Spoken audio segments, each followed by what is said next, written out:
Regular meeting of the Town of Pendleton Metropolitan Board of Police Commissioners. We all stand and say the Pledge of Allegiance.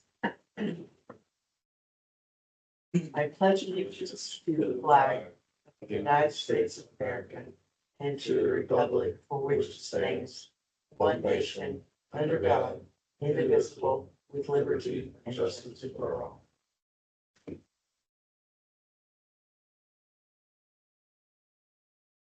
Please indicate your presence when I call the roll.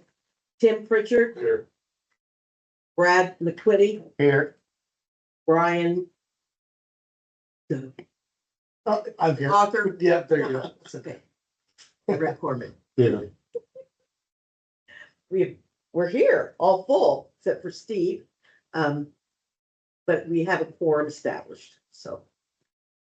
You all received the minutes. And if there are no corrections or additions to the minute, I will entertain a motion to accept the minutes as written. Tim Pritchard has made the motion to approve the minutes. I'll second it. Rick Corbin has seconded.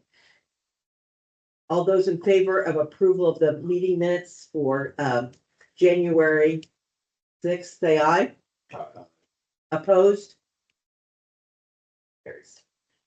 There is no old business, but we have a lot of new business. It's kind of nice. Kind of a nice new business. So, our hope is that we have basic 4 big chunks of things to do, and I encourage us all to take the opportunity to talk to the chief and assistant chief about things. And you've received the year-end report. Thank you. You want to kind of start with that? Yeah, I can. It was nicely done. Thank you. So you guys, I think right or day of the last meeting, I sent you all the year-end report. It wasn't to try squeezing in that meeting. It was just done. I wanted you guys to have it. I think like Chief even touched on in my absence, my lack of patience. So there you guys have it. I will walk through this fairly quickly since you've already seen it. I'm happy to answer any questions that you have along the way, but just a few things that I want to point out. It's easier for me to scroll or for you to do it. Oh, I can. Okay. Jump down to the total incidents by month, please. So as far as incidents go, anytime we do any type of police activity, it generates an incident in our CAD systems or dispatch. That can be something that we self-generate, such as a traffic stop, a property check. We get out on somebody that seems suspicious, or it's something along the lines of dispatch sending us somewhere. So taking a report of a burglary, a theft report, an accident report. So anytime we do any type of police duty, it generates an incident report or case number. So that's what those numbers are. You get on to the next page. This will show us our top incidents. Something that you'll notice is our patrol property checks. Those are one of a couple things. It could be simply driving through a neighborhood. I know when I would do it, I would create a patrol check when I would enter the neighborhood. I would go cruise around the neighborhood, making sure everything was fine, and I would generate another one when I was leaving the neighborhood. So that kind of shows I was in the neighborhood for 12 minutes at 2 in the morning, whatever the case may be. But what it does is it shows our officers aren't being lazy. Nobody's sleeping on duty. Nobody's just sitting on a dead end road running radar or anything like that. Our officers are out moving around and checking on people's property. Obviously, traffic stops. We have a very active department, which is a good thing. Just because somebody's getting pulled over, it doesn't mean they're going to get a ticket, citation, or go to jail or anything like that. But it's a good way to deter crime. Something that I like for somebody that's not from here. If the first thing they see when they hit town limits is a Pendleton police car, whether it's sitting on the side of the road or somebody pulled over, my hope is that it's going to deter them from wanting to do something here in Pendleton. Jumping to the next page. Total adult arrests by month. So you'll notice there's a dip off starting in June. I attribute that to our staffing issues at the time. We were down 3 guys. So to me, that's the reasoning for that dip off. We had guys working extra shifts, helping cover. The guys just were tired, obviously. And then you can see it kind of start to trend back up when we brought our 3 new guys. Well, technically 4 new guys. back half of the year. I think the restarted in September, if I remember right. Trevor, Zane, Brett, Travis, and Isaiah, I think we're around September. They're 180 days this next Sunday. Next page. So juvenile arrests are typically gonna be Officer Baker there in the school. That doesn't mean the other officers don't end up getting them. But obviously Baker is in the school 40 hours a week, so he's around kids the most. January, February, March, which is a good thing, there weren't any juvenile arrests made. But just like anything else, it goes in spurts.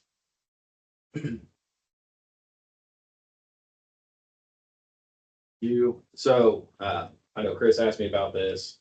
So this is data from the Madison County Prosecutor's Office. They do a full-blown report at the end of the year, similar to how we do. So I pulled some of this data from that. For the sake of the abbreviation down at the bottom, MR stands for murder. So 2 murder counts. That was off of 1 case. Level 1 is the highest level felony after murder. So it used to be A, B, C, and D felonies. Now it's 1 through 6. 1 being the most serious, 6 being the least serious, and then CM encompasses all criminal misdemeanors. So the majority of our cases are filed that were filed were misdemeanor,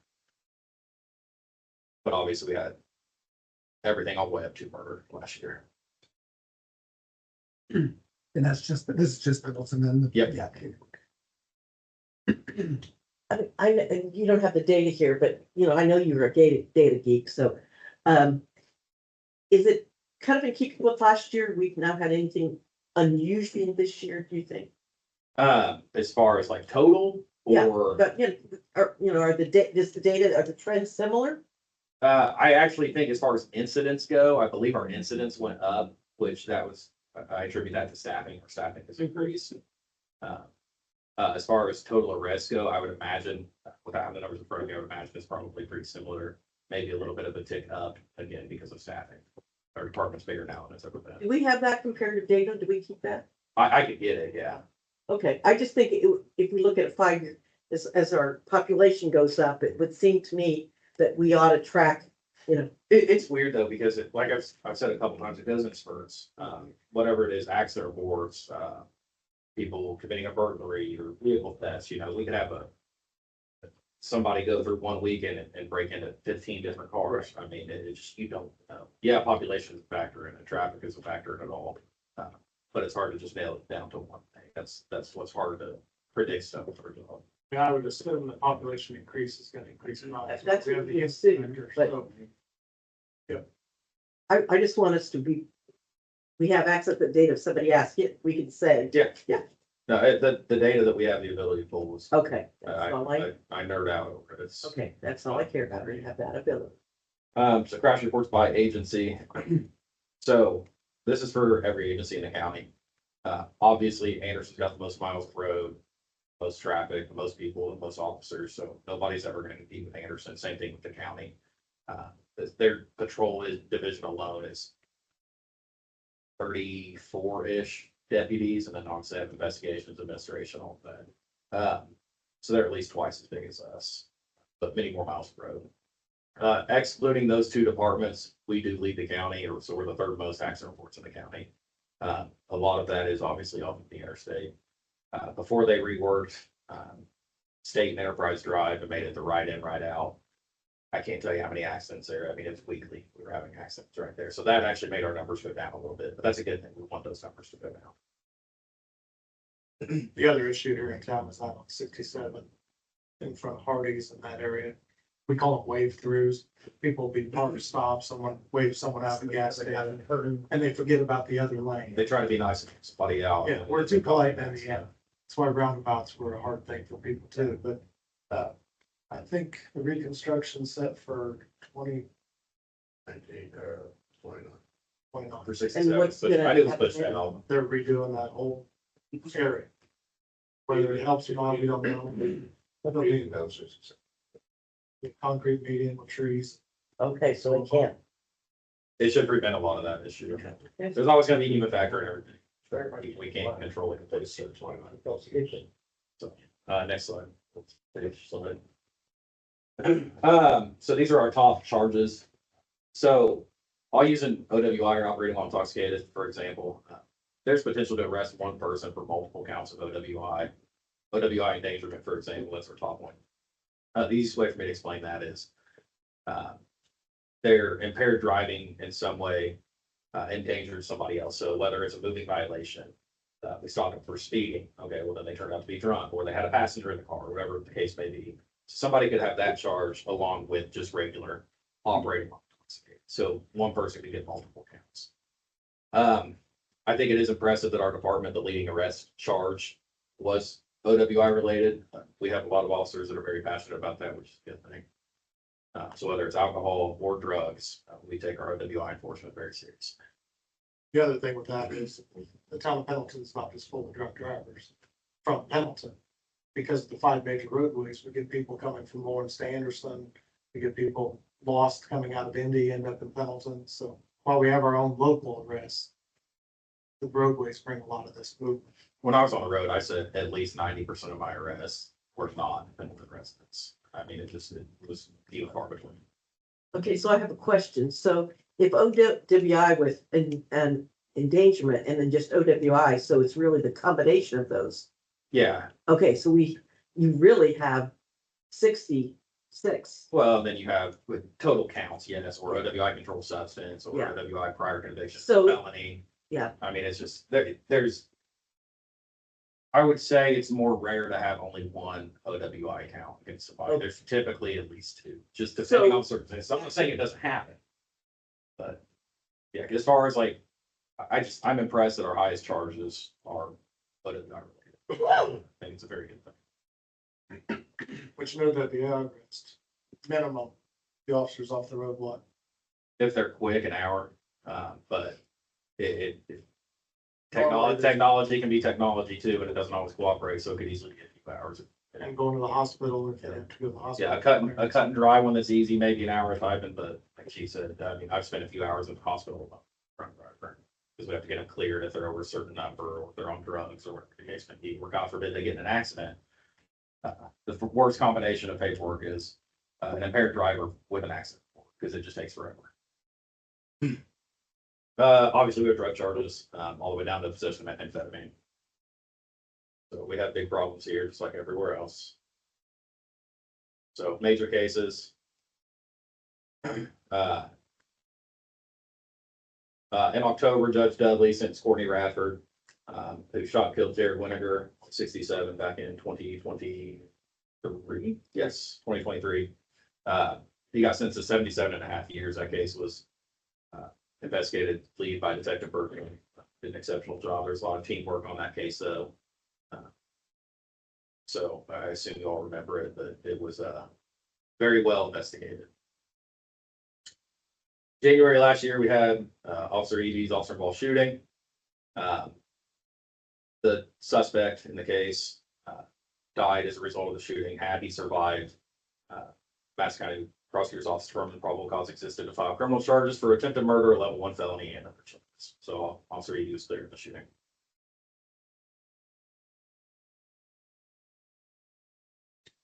State of Indiana versus Timothy Bittner. This is still pending trial. But multiple counts of child molesting. It's being investigated by Detective Bertram. The Hamilton County Internet Crimes Against Children Task Force also assisted on that. Is assisting because it's still pending. We had several personnel changes, as you guys were aware. After 26 years of service, Sergeant Stan Brown retired. Connie Wetzel retired. 45 years total service to public safety, doing her job 12 here in Pendleton. I don't know how well, if at all, you guys really know Connie, but that picture sums Connie up. She's a hardcore Pacers fan, so that's what we had to go with. That was actually a game that I took her to. Awesome.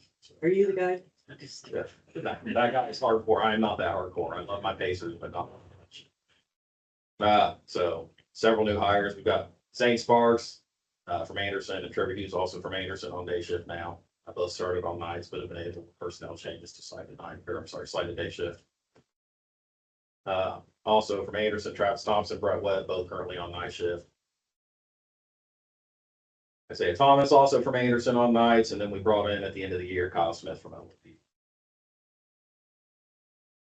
So 6 new guys, new officers last year, all of which had good quality experience. I think the lowest number in total years was 4.5. So we've been very, very lucky with our hiring, being good quality officers. We brought Dina on to replace Connie. We were finally able to implement a full-time detective position, and that's been, Detective Scott Bertram, that's been a great addition. It's something that we have wanted for several years. It's just manpower, staffing hasn't allowed it. We always had a detective, but it was more so on a part-time role. But this new full-time position's been great. Not only has Detective Bertram been able to work cases, but he's also been able to take loads off of other guys and free them up so they can go do patrol stuff. So if a guy has a hard time doing follow-ups on what may be a petty theft case, Bertram can still step in and help them. Just let patrol be patrol. Promotion, myself to assistant chief and Shane Briggs to sergeant. With our new policy, we have a whole section on medals or awards, commendations that officers can receive, one of which is the Medal of Valor. So we kind of went back in time to make sure Sergeant Isaacs was properly honored for his role in a 2012 active shooter here in town. And then same thing with Officer Edie for his officer involved shooting in January last year. Then Sergeant Shane Briggs was voted by the majority of our officers and received Officer of the Year 2020. So that's something that we put a box out. We have the officers make a nomination and explain why. So they can't just be lazy and say, hey, I want it to be chief because it's chief. No, we need to know that. Nor will it. Not going to. Obviously, we had a big year in 2025. There was a lot of moving parts, a lot of personnel issues, some big cases. Hopefully things slow down in some of those aspects. However, other aspects they're gonna speed up. It's gonna be bigger.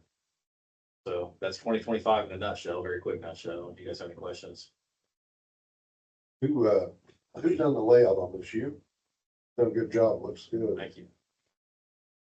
Is this gonna be added to like the Pendleton website to where, you got pictures of all this, where people can, You said big pictures of everybody.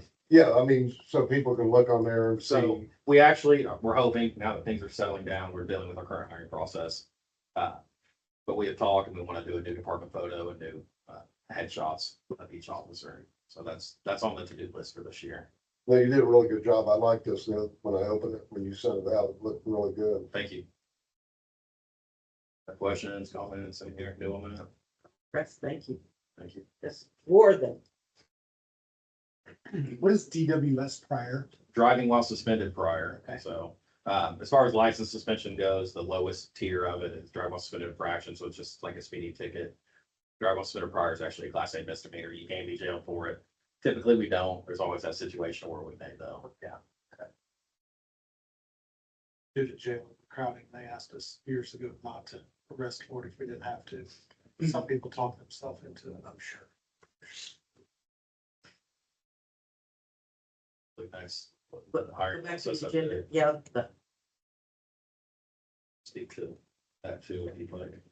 all right. So our hiring process is open till this coming Friday at noon. I have had several people reach out to me with questions. It was shared word of mouth from our officers, social media. We did what we have done in the past. We've been very lucky with our hiring, so we're seeking a lateral applicant again, as long as we can get one. I've had several people that are not lateral hires or lateral officers, lateral being academy certified already, reach out to me and I've explained to them, hey, right now we're looking for lateral applicants. That could change. If it does change, we would repost the position. So right now, we have, I believe it's 5 lateral applicants that have applied. So we will see. I assume as Friday gets closer, we'll end up getting a few more in. I've already got 3 of those, I believe, that are either done with or in the process of the initial background check. So time will You tell. say lateral area, police departments? Yes, some close, others semi-close. Okay, no, it doesn't matter, just, Yeah. but when you say lateral, I just want to be clear that it's, Lateral means they've been to the. they've been in the They're academy and they're, There's Okay. 2 different levels of the academy. We Okay. require the tier 1 certification, okay, which is the 16 weeks now, I believe, academy. Yes. so they have some skill sets. Yes. Yep. Do we have any reserves? We don't. Our reserves. The interesting thing about the reserve program, and I'm a big lover of it, is for one, we weren't getting people that want to do the job free. You can pay a fireman to volunteer and get run pay, but you can't pay a policeman anything. It's a state law. Their only benefit would be to get trained and then go somewhere else. So we came up with a revolving door. If you put Pendleton PD on your resume, you were getting hired somewhere else. And so then we tried to play the game, okay, we don't buy all the equipment all at the beginning. But then they're in a car, it's dangerous, they gotta have the equipment, so the cost compared to what we were getting out of it wasn't working. Take a lot of it too, you just have to work security. Well, that's how you make extra money is off duty, you get to go work security somewhere, some money in it. But, we still are allowed by ordinance to have 10 reserves, that may be something, you know, who knows, but it's an option that the cost and what we were getting out of it didn't match. Question on the vetting process. So Friday, said that ends the kind of looking process. As a deadline to submit an application. So how long do you anticipate then? Will maybe by March, are you anticipating that you're gonna bring forward a candidate? I don't want to rush anything by any means. I want to make sure we get the right person. Regardless, I think everybody's aware Sergeant Isaacs is retiring. His last shift will be March 31st, so we couldn't start somebody before that even if we. So the earliest we could have somebody start would be April 1. The good thing is the background check does take a while. However, like I said, is if I get an application and they pass the initial smell test on the application, they submit everything properly. I'm out no money or time to just send in the background check. So people are at least jumping on that right. Okay, So let's say we don't have anybody else apply.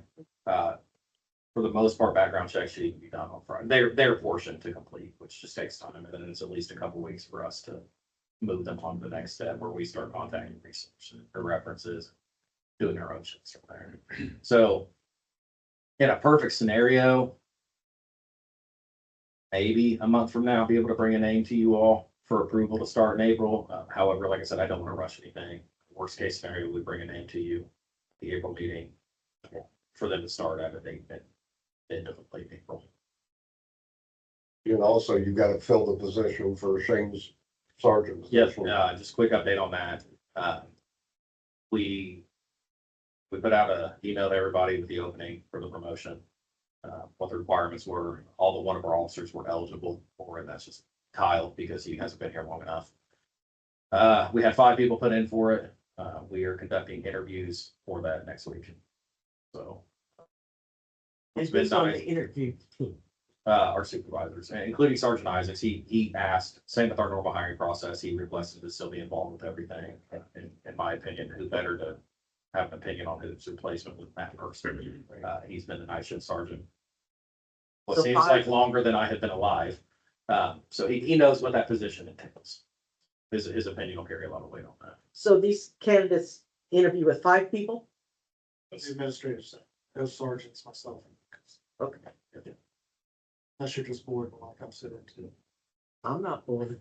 Not that bored. I'm not that bored. So we've got those scheduled for next Wednesday. We just set that date today. The bad thing is So everyone's qualified. That's, I don't envy your position. No, it's a good problem to have. Mhm, it is. what is the, what am I trying to say,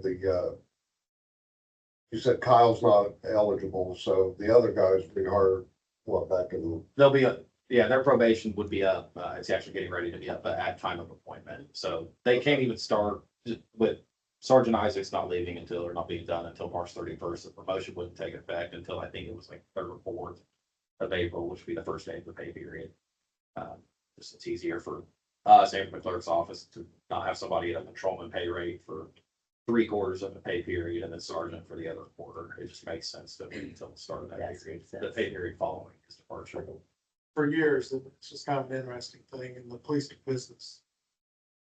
By state law, post academy, once you graduated, you were on probation 1 year. And under law, you could be fired for no reason given, So you didn't have and small departments back in the day would be, well, my cousin needs a job, so you gotta go. That's still on the books as far as that 1 year.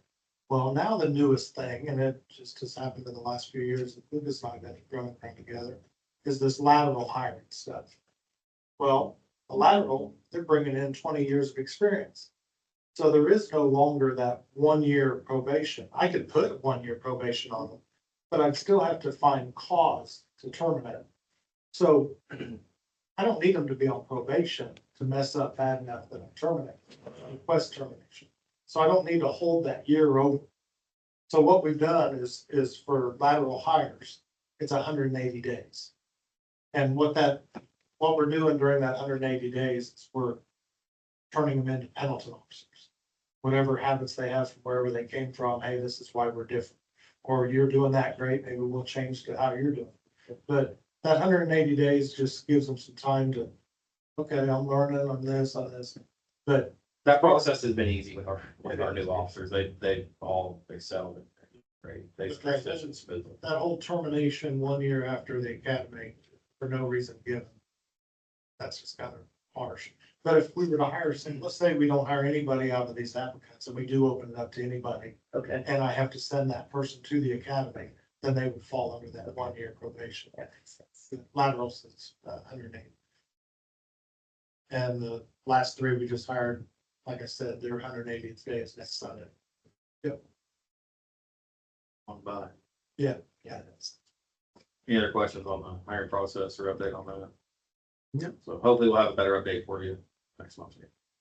Have an announcement then. Possibly. Possibly. Thank All you. right, and so Chief, are you gonna talk about the goals? Is this what? I am, that's what that is. All right. It's spelling there, so don't, jump on me too hard about that. Nobody would be. I just wanted to bring you up to speed on the top comments. Back over the last 5 years, the council requested a 5 year goal plan. And so on that plan was, fund and implement the uniform crime reporting system. That was a federal mandate. We started it under Connie, got all the training, was able to get all the software and computers squared away. And so that is complete, and Dina is spot on, turnkey, so she's already running with that. It's all good. The storage facility that's behind the PD, if you haven't been in it, it's a shoot house. It's got fake doors, it's got fake rooms and all that stuff.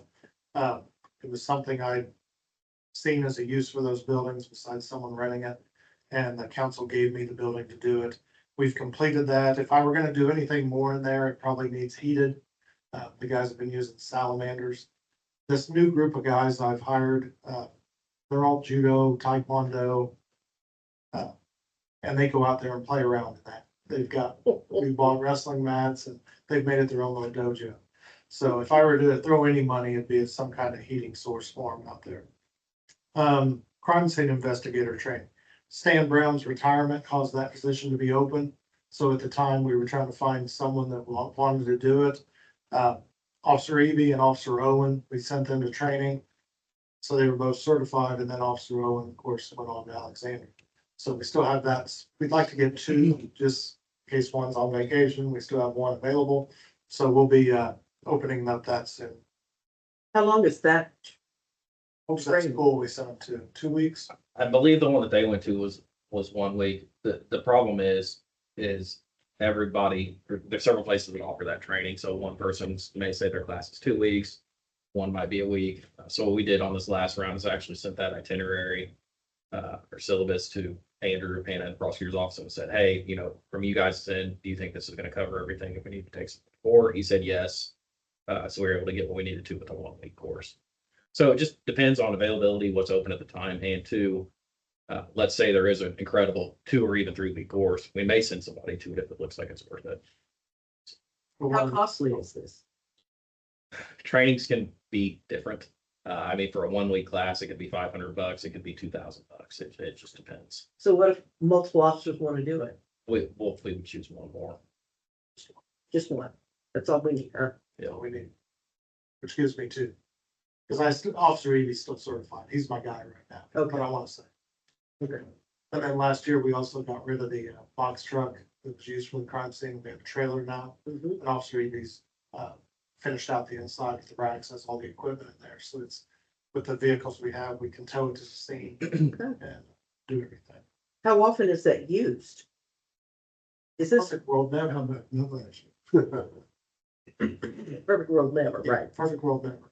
But it has to be a major crime scene that we, like the murder, or the, Well, for example, like my crime scene investigators, if we got a burglary or a bank robbery, or murder, major battery, or stuff like I that. hope it's never needed, I hope it's obviously, but it's just like most things, we have to have it just in case.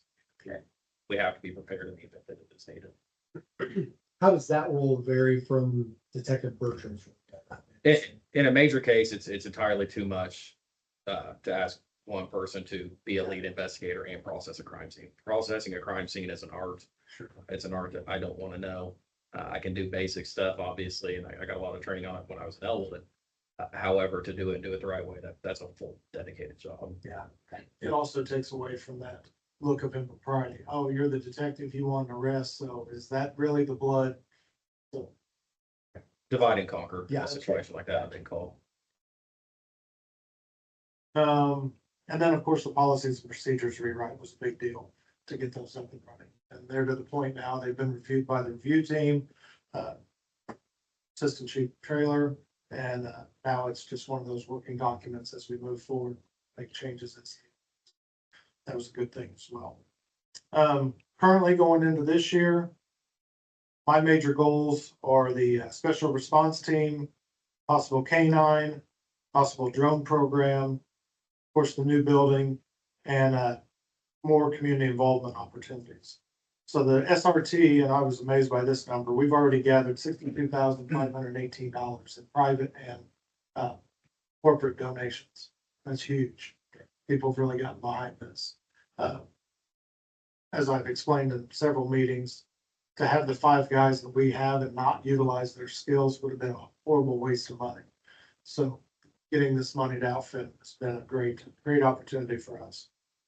K9, we've had K9s in the past. We've actually had 2 dogs here in Pendleton. The thing with a K9, you have to find the right handler, and then you have to be able to afford the equipment to go with the K9. We've just been fortunate that we've been able to borrow K9s from other agencies when needed. But we're to the point now, as we've grown, having one back in Pendleton, I believe would be a positive. So we're gonna be looking at that the next year. don't we have one, an officer that has been a K9 officer? Yes, so Isaiah Thomas was a canine handler at Anderson.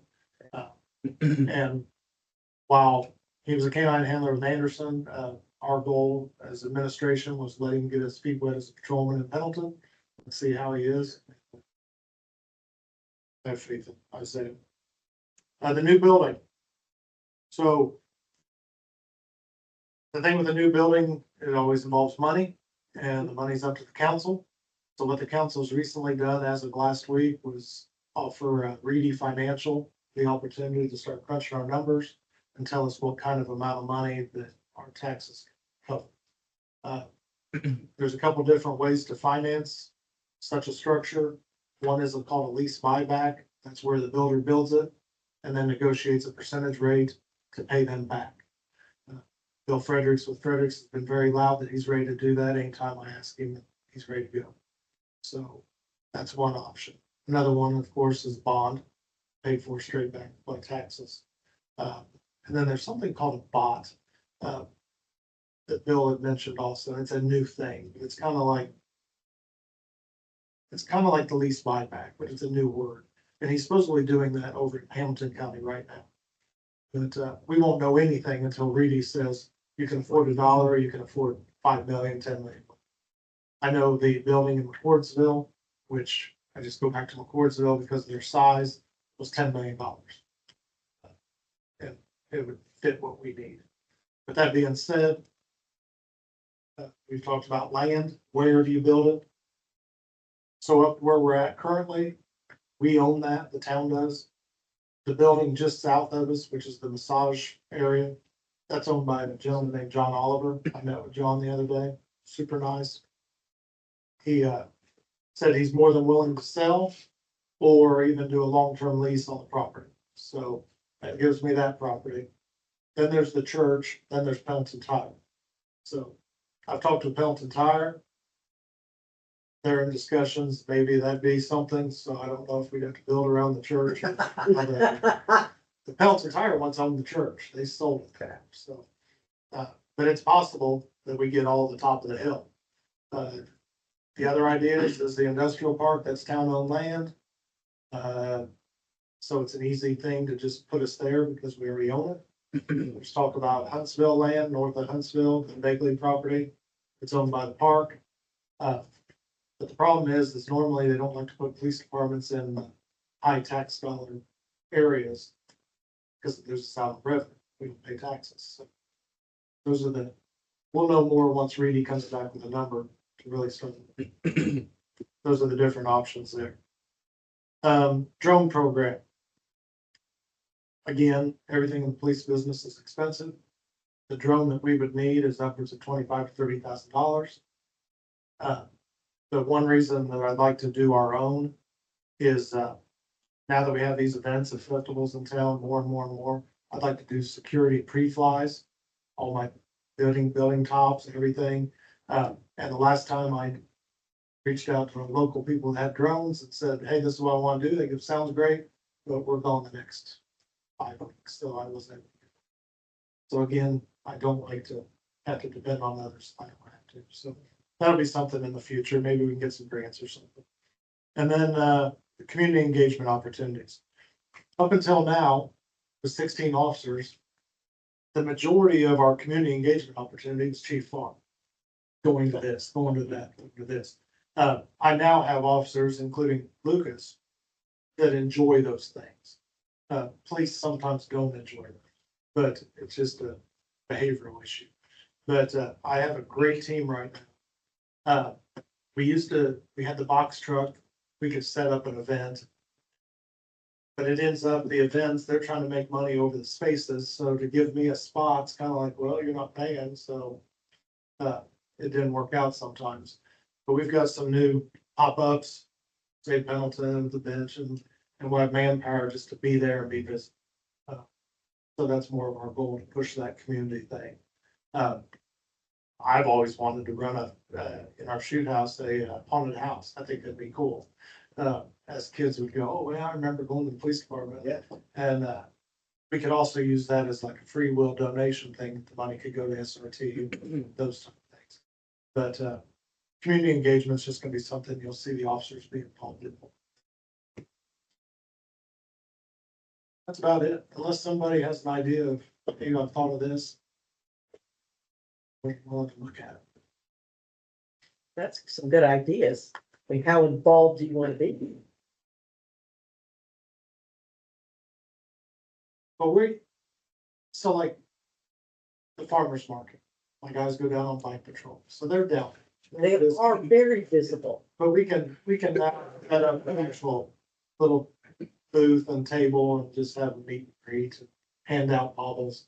I've got some real cool slap bracelets for the kids that Lucas bought the other day. And just different things like that. We've always been present at the things, You are. but our presence is working traffic or standing guard, working security, or like me, leading the parades. But this gives an opportunity for people to be more interactive. Police are are you part of the police and fire like day, or is it just fire that has the kids? So Because that was always a huge hit Yeah. too, where they could get in the fire trucks and the helicopter would come in. I don't know. We're there. we're They're there. there, okay. We just don't have as many vehicles as Yeah, yeah. You need to have like a tease booth or Well, something. we back the squads, and the kids jump in and out of the cage and all. Okay, yeah. We definitely do. Those are all some good things. Like that. Just bring it back. It's always hot. It's hot that day. What about the June Jamboree? Cause I mean, you guys haven't been down there in a while for. So the June Jamboree, when we've actually had a meeting with the Lions Club the other night, but we didn't have time to discuss it. In the past, we weren't given space because they can make money off the space. So what we did is we patrolled the exterior. Now, the guys went in and had their K burgers and their elephant ears and all that. But as far as having a booth or being in there, that's their entity, that's their event.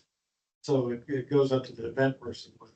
It wasn't like we don't want you, but they didn't provide space for us because of their solid space. The hope is to have a dedicated spot. The hope is to have kids.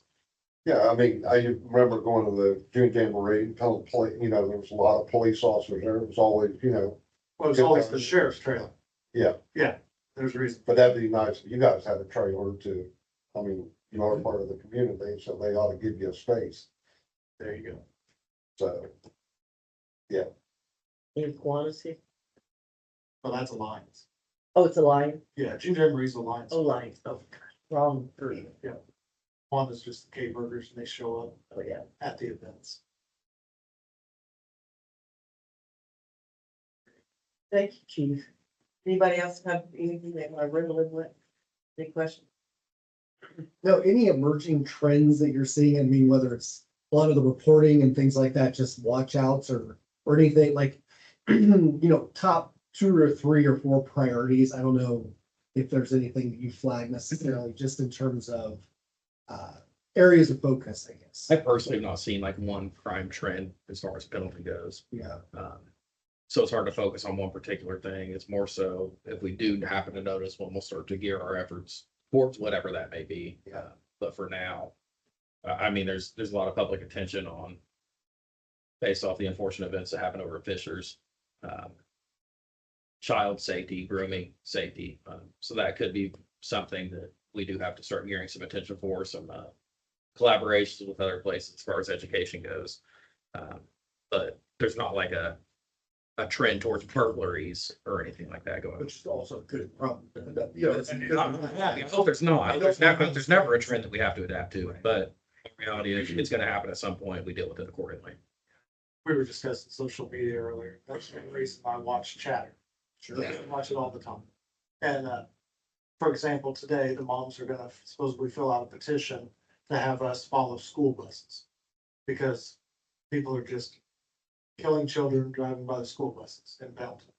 Don't know what this petition's gonna say, and I don't know how they expect the manpower to do it. But that is something that I can easily, as chief, go, hey, the 2 of you stay on patrol, you go pick a bus to them. Yeah. But the problem with that is too, people forget the jurisdictions. So it's South Madison school system that goes clear to Markle. Correct. So if these mothers want to sign a petition for my officers to patrol Markleville, now we're pushing the envelope. But, those are things I like to watch and go, okay, I can help with that, or no, I can't. You've probably seen the complaints that helping kids need to work traffic outside the high school every day, getting kids out of the North Park. You read that one? Oh, yeah, it was blue. Well, they compare it. They say, well, it's HSE does. So I have a buddy that used to be in charge of that over at HSE, and I called him. They have 30-some officers on call every day to go get the parking lot emptied at HSE. And the beauty of their gig, they are there for 20 minutes, but they get a 2-hour call out pay. So for 20 minutes of work, they're making $100 and some. And they're loving it. The guys are loving it. Yeah. And so knowing those numbers, I know I can't do it. But when I read that stuff on the chatter, it's like, it's huge. It's different, right? And as a parent, when my kid was in high school, I told him exit and turn right. And we go up to the roundabout. Exactly. Just turn right and it'll be fine. So I watch those trends in town, and if I can fix them, so be it, but if I can't. And the school bus thing, a bus driver, and then they now have usually rider on the bus. So a buddy of mine, Tom Cole, rides on the bus. They can actually, if they see a license plate, they can call and have the person cited in court, but they are the witnesses. Sure. You know, we're not the witness. They have to go to court. Yeah. And that becomes the thing. The bus driver can't get off to go to court. does the bus have cameras on Some do, as far as I know. I don't know what their if all of them do, or if they're just inside, or I'm under the impression, well, I don't know, if they're just inside the sitting area. That'd be up to the school, but then again, it goes back to money. I want to thank you both for providing us this information. I'd like to hear it, all of us hear it at the same time. You're always willing to, if any of us drop in, to tell us these things, I know, but I think it's really important that we do that. So thank you. I will, if there's no further discussion, I will invite someone to make a motion to adjourn. Tim Pritchard makes a motion to adjourn and second. Second. I will say. And Brian Arthur moves to second. All those in favor of adjournment? Opposed? We're adjourned.